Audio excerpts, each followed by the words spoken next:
guys, welcome back to this channel on Talk with Tyson. Today we have a very powerful man and you can see him yourself, a hat-trick in this seat of MLA for Fatorda, none other than Shri Vijay Sardesai, also a former Deputy CM and TCP Minister. So we welcome you on this channel and thank you for your precious time with us. So I shall give you some questions and you answer freely as you think how it is. So your first question for today, and I'm reading this question because I do not want to be misquoted, so just to be safe. Okay, so your vision for Fatorda and Goa has always been laudable. With this in mind, what are the issues you have planned to raise at the assembly sessions? See, the assembly session was supposed to be of 5 weeks. Okay. After 5 years, we have had an assembly session wherein 5 weeks, which is equivalent to 1 month, 25 days, 25 working days, we were getting. For the last 5 years, we have never had this. So we were prepared to do many things and raise many issues. Issues which are of concern to Goa. Unfortunately, that session has been cut to 2 weeks. But still, we are on target and we will not shake from that target. The target means the issues. The issues is Goa today is facing huge unemployment. Almost 68% of Goan youth are unemployed. So raising the issue of employment in the house will be a priority. 2 is the land scam of Zuari Agrochemicals. When the first Chief Minister of Goa had acquired 50 lakh square meters of land and from the Kumaninad and handed it over to Billa, the owner of Zuari Agrochemicals. It was for industrialization of the state. It was a laudable initiative at that time. Now this land is being sold as real estate. This land was acquired for 20 paisas. Oh my God. On an average for 20 paisa a square meter. It is now being sold for 20,000 rupees a square meter. And the state is earning nothing. Very conservative estimates are putting the scam at 50,000 crores. The entire debt of Goa is 25,000 crores. This scam itself is of 50,000 crores. Now this issue I have been raising for the last 1 month, but it is falling on deaf ears. Nobody is responding. The Chief Minister is not responding. The Town Planning Minister is not responding. Pointedly, I have spoken about the Revenue Minister, Mr. Babush Mansarat. He is also not responding. Everybody is quiet. So the point is, we will have to raise this issue and take it to its logical conclusion. Because it is an issue which will have far-reaching implications on the state. And land meant for industry is being sold for real estate. How will the government ever acquire land in the future for any project, and why should anybody give land for industry? If the land acquired for industry is being given for real estate, it is simple. I acquire land for an highway and then I use it to make a mall. How would you feel about it? I acquired your land for peanuts and I then give it to some third person who is going to put up a mall there. So this is what is happening in Goa. And somehow the government is trying to run away from this, answering these issues. These are the primary issues. Now, the issue of the 3 linear projects, which the Central Empowered Committee of the Supreme Court had said were bad for Goa and should be done away with. The 3-bench judgment has also come out saying the same thing. Still, the government is not very categorical to say that they are not going to continue with this 3 linear project. So these are the primary issues we are going to take. Employment, Zuari Agro, 3 linear projects. Other issues which are the core of our party's ideology of Goikar, about the protection of our culture, our heritage, our ethos, the future of our population, to save Goa for posterity. All these issues we will take up. But the principal issues are this. Now we want to see that every person from Goa, whether it is a child, whether it is the woman, whether it is the OBCs, whether it is the disabled, every section of society has to have a voice in the assembly, and I will be the voice. Okay. So I have taken a wide range of issues Okay. to not only to a certain segment of society, but to every section and age group of Goan society also. Wow. Okay. That's really nice. Yeah. Your second question. Yeah. The government has been making a move to reduce the sessions, quoting Panchayat elections. What have you to say on this? See, the first thing is the Panchayat elections have come on time. Okay. The government wanted to postpone the elections. Constitutionally, it is held that the election has to be within a 5-year period. The government should have been aware of it. The State Election Commission is under the government's thumb. The whole world knows it. But here they have not even given representation to the OBCs. Okay. They wanted to postpone the election and the High Court struck it down. So the government is first only trying to cheat in the Panchayat elections. Now they are using this excuse of Panchayat elections to not answer questions which are relevant. Okay. See, what would be the questions that we ask them? They are making claims that they have passed a budget, that they have got 100 days of, they have completed 100 days in office. Okay. So we have moved an amendment to the governor's address, citing 100 issues which they have not spoken about, Okay. or which they have neglected, but which are pressing issues. In the history of Goan legislature, never an amendment to the governor's address may have had 100 issues being cited. So I have moved it. Okay. So we are trying to hold them accountable to the promises that they made to reach in the government, Okay. and the budget for which has been earmarked, whether they are spending it for that purpose or diverting it elsewhere. This is what we wanted to use the assembly Okay. to hold them accountable, but they are trying to run away from it, which means they don't have an answer to our questions. There is no other reason. Okay, let us presume that the reason that they are giving for postponement, saying that the staff are involved in election duty. Okay. Let's say that that issue is that reason is justifiable. Even if that is so, how can you not agree to our suggestion that this session be adjourned in 2 weeks, and the remaining 3 weeks you do after the Panchayat election, after Ganesh Chaturthi also. So by 15th of September, the 11th day of Ganesh Chaturthi celebrations will be over. So after the 15th we had suggested, you have the remaining 3 weeks. True. So why is the government running away from holding an assembly session? In other words, why are they running away from giving answers to the people? Okay. This is the whole smokescreen that they are creating. It is not the Panchayat elections. Panchayat elections had to be held. And secondly, which constitutional authority has said that holding an assembly session interferes with the code of conduct for Panchayat? Haven't you seen the Prime Minister holding a parliament session and state elections going on at the same time? Yeah. Are they not interfering with the code of conduct there? No. So if that is not happening, how is it happening here? Finally, the House is supreme. The Legislative Assembly of Goa is supreme in Goa. So no, whatever we speak in the House does not amount to any violation of the code of conduct. Nobody has told them that they apprehend a violation of the model code of conduct. So why are they just acting in haste or just trying to preempt a session happening? Okay. Okay, they are citing this that their staff will be busy with elections. He said fine. The staff is busy with election, have another voter account. Take another voter account for 2 months and then hold a complete session. Okay. Third option we give them. Still, if you want to go ahead with this 2 weeks, give the remaining 3 weeks in the winter session of Parliament, winter session of the Assembly. Okay. The winter session is being held in December. In that you had 3 more weeks. The Chief Minister says no. He said winter session is only of 1 week. I asked him, I said, do you celebrate Christmas? What's your problem? Or do you have a family function? You don't have any of this. So what is your issue to not extend the winter session of Assembly to more 3 weeks? So these are excuses being given to run away from giving answers.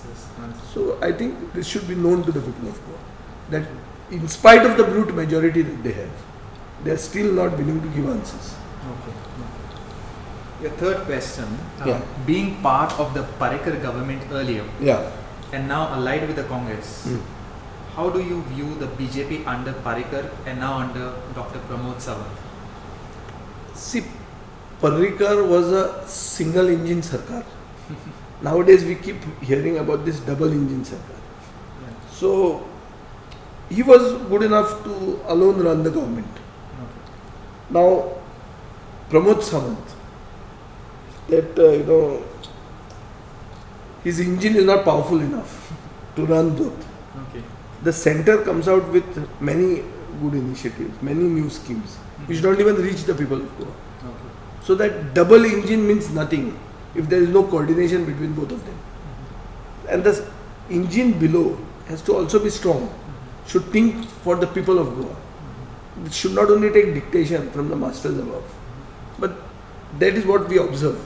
Parrikar was a strong government which was people-centric and which was very vocal for local. Here this government is weak and bends to Delhi and does not espouse our regional sentiment, our expectations, our aspirations in the right manner it should. No. I am not blaming the central government also. Okay. Maybe the central government has to be made aware of our expectations. Perhaps they would do it. If they are not made aware, how would they imagine? And what is their stake in a state like Goa, a small state with 2 MPs? So why should they think of Goa so much? In spite of that, they have thought of Goa a lot. The infrastructure development that Goa is seeing is generally on account of Parrikar's foresight, by which he could get so much of investment in the infrastructure sector. Now sometimes it so happens that they build these bridges, they build these roads, but they don't build it in the fashion that they require to build. Like we have this western bypass coming. In my constituency, I was demanding that it should be on stilts. Okay. The government was not willing to concede. I made a very big issue when I was in the government. Went to Mr. Nitin Gadkari, told him that you have spent thousands of crores in Goa. 16,000 crores you have spent in Goa. But 140 crores in my constituency you are not willing to spend to take it on stilts. And by which my constituency is going to get sunk in the monsoons because of no proper drainage, because of land filling that is going to ensue. And he was convinced. And today only my section of the Fathorda section of the western bypass is on stilts, whereas the other areas are not on stilts. Okay. So it means where there is a will, there is a way. There is a- You need to push the center. You need to make them aware. You need to convince them, and they can get convinced. Okay. Especially if you are of the same party. I don't find any difficulty in that. If you are of the same party, the party in power at the center is generally going to be generous to you. True. So I think the BJP has an advantage to have a friendly government at the center, but they are not using the government enough Okay. to take local issues and to solve local problems and meet the aspirations of the local people. Okay. Very well. And the fourth question, Yeah. being part of the opposition now, Yeah. we know that the Congress, along with its allies, you swore to be together for this 5 years term. Yeah. Has there been any downs with this alliance? And do you feel that the Congress is not doing enough as an opposition? See, the Congress first. I have made a charge on the Congress Okay. that the Congress entered into an alliance with us, an alliance which was half-hearted and unenthusiastic. Okay. I said this several times. The then president of the Congress party, the PCC president, Girish Chodankar, has given an interview to a local channel Okay. where he agrees with what I say. He says that their alliance with us was half-hearted, was unenthusiastic. Okay. So I don't know why they did the alliance in the first place, or whether the alliance which had to be enthusiastic, which had to be full throttle, which had to be in unison, which was what we meant to do when we raised hands with Rahul Gandhi, was subsequently challenged by these guys here. Okay. So what Rahul Gandhi says in Delhi maybe is not acceptable to these people, or are these people in a position to challenge what he feels also, or his decision that he takes. Okay. So this is a question which I am not able to answer, which is very, very unique to Goa and Goa's Congress. So now they are in the opposition. Just now we see reports that a big section of them are willing to join the BJP. Just when we are facing floods in the state, when the disaster management authority has been a disaster, has gone missing, when people are questioning whether there is a disaster management authority in Goa, when entire management of this flood situation, the red alert that was sounded, has been a disaster, which person in his sane mind would want to join the ruling party which is making a disaster of it? Yes, yeah. So, but this is what we have seen in the Congress. They are now coming out to say nothing is wrong, they are all united and all that. But there is no smoke without fire. There is something certainly by which these rumors are emanating. Their central leadership is down. I have never seen their central leadership being down to discuss an assembly session. I never think that they have taken assembly session seriously. Okay. So by and large, what I feel is that the Congress is not doing enough as an opposition. Okay. Because they have their compulsions, because they have their, they have their weight, they have their maybe skeletons in the cupboard, I don't know what, but they have their own compulsions which makes them not perform as a veritable opposition. They should always remember that history has taught us that when there is a strong opposition, the incumbent government is replaced by this strong opposition as the next government. This is what history teaches us. True. So if you want to be anytime ruling, you have to do your job even as an opposition. Unfortunately for some in the Congress party, they only want to get elected to be in the ruling, not to be in the opposition. And this doesn't work this way. You have to do your duty as a ruling minister or a ruling legislator. At the same time, do your duty as an opposition. They don't want to work as the opposition. They just want to be with the oxygen of the power, which is not, which is a utopia, which never happens, which is daydreaming, and which makes their party and its relevance get challenged day in, day out. So this is the challenge that we see to the alliance with them. We don't find them serious to take up issues that are dear to Goans. We find that their leadership is having compulsions to be the voice of the people. This is not only observed by me, this is observed by congressmen also. But I am talking to you in a very candid fashion. I am a person who calls a spade a spade. I don't like to, beat around the bush. I hit the nail on the head. So I am telling you, this is what is the situation in the Congress party. It is very uncomfortable in being in the opposition and wants to somehow migrate to be in the ruling. For that, there should be reasons.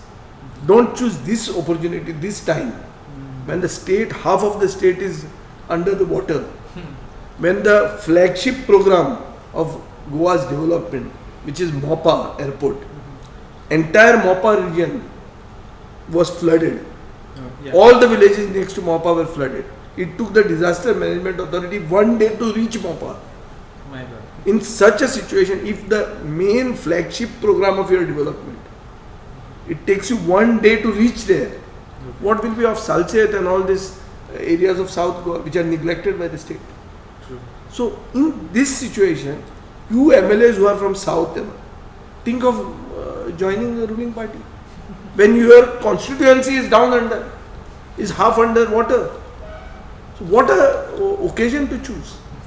So this makes me really sad that the opposition is not coming to the expectations of the people. The next question, the CM has made many comments involving religious views and have been silent on those who have made communal comments. What would you like to comment on this? See, these comments are a smokescreen. His statement that he will not allow religious conversion that is happening in Goa. The whole of Goa knows that we are a community that lives in harmony. That this conversion is not a rampant thing at all. It is not an issue affecting the society. Everybody knows it. But I am not going into that. Okay. I am not going into that because everybody knows it. Okay. We know that Hindus, Catholics and Muslims live in unison. We are in harmony. And this harmony has been our syncretic culture, is our calling card, is what makes people come to Goa. And hospitality industry increases, all this because of basically harmony, peaceful living, and the unity among the Goan people. Now, what is the smoke screen? The smoke screen is the Zuari scam. I talk about Zuari scam, he talks about religious conversion. Okay. So the main issues are sought to be put under the carpet. So it is our job as an opposition to pinpoint those issues which he doesn't want to discuss, not issues which he wants to take us and make us discuss like religious this and religious fanaticism. That has no place in Goa. True. In an educated, socio-politically conscious state like Goa, this all this jingoism about religion, this thing about talking bad about some other religion, all this has no place. Because people are progressive here. People know that every religion has its own place. Very true. They respect every religion, but that's not the main issue why we have got many other issues to think of than religion. But that is not being the chief minister to hide his failings in other areas. He's trying to take us on this issue of religious. So I think our job as an opposition will be to expose the smoke screen that they are trying to create. True. And that is what we will do. Okay. The next question is, the government has formed SIT to check on illegal purchase or dealing of properties. Anonymous properties are taken by government. Do you feel this is a good step? See, first thing, it is not about what I feel. We Yeah. can't go by feelings. Exactly. This SIT was done in the illegal mining scam. The illegal mining scam was computed at 35,000 crores. Okay. SIT was formed Okay. in 2012. We are in 22. 10 years have gone.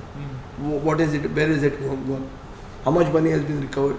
How many people have been gone in jail? Nothing has happened. So people's faith in these SITs are very I think is a subject of debate. People don't have faith in SITs. Secondly, there was a report 2 days earlier that a small piece of land that is not coming under SIT. What do you mean by that? Or if somebody's land has been grabbed, and even that person has the right to get his grievances solved. If his land has been grabbed by some third person and sold, then because he is small, because his land is small, he is not going to get justice. This is the same government which talks about giving justice to the last man in the queue. They call it Antoday Tattva. Means the last man in the queue, the last man in the line will get justice. They talk about that, but they don't want to give justice to the small landowner who has been robbed of his land. In the same Asagaon SIT. You are talking about SIT for Asagaon. What about Zuari, which is sold 50 lakh crores, 50 lakh square meters of land? An amount of 50,000 crores. Where is the SIT? Why is it not going there? Is it not land grab?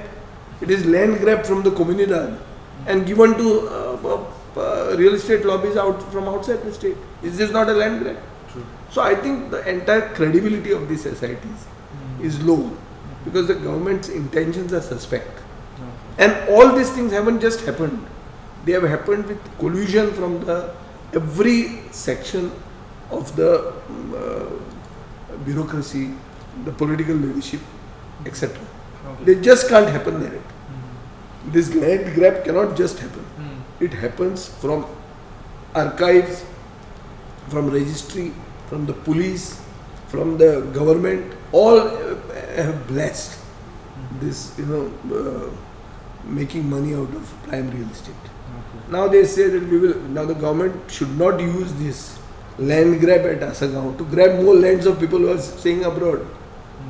Because there is a law for that also. You can't just grab land.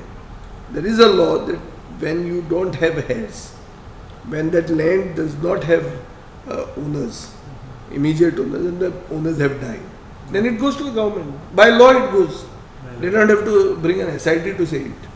So I think this is just a big issue being made to hide real issues. Okay. The next question. There are cases of a lot of people constructing illegal constructions. We would focus on the structure coming up at Old Goa, and the agitation has crossed 250 days. The government seemed to not have taken any strict action. What is your take? Once again, I would like to say that we have to go into why people have to agitate for 250 days. Why do they not get quick justice? And why do these illegalities happen? So as a legislator, as a lawmaker, I have to see the policy. No. Which policies are wrong? Which make us not stop these illegalities. If it is illegal to build a house next to an heritage structure, how was the permission given?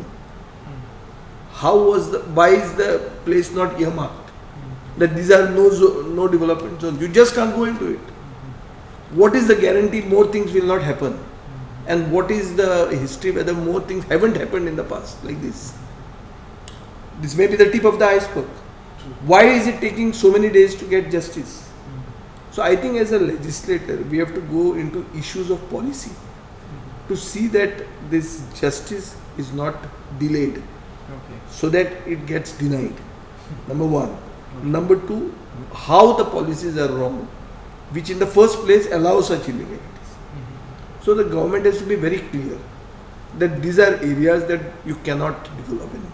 These are to be kept without development. Now what do you give that person?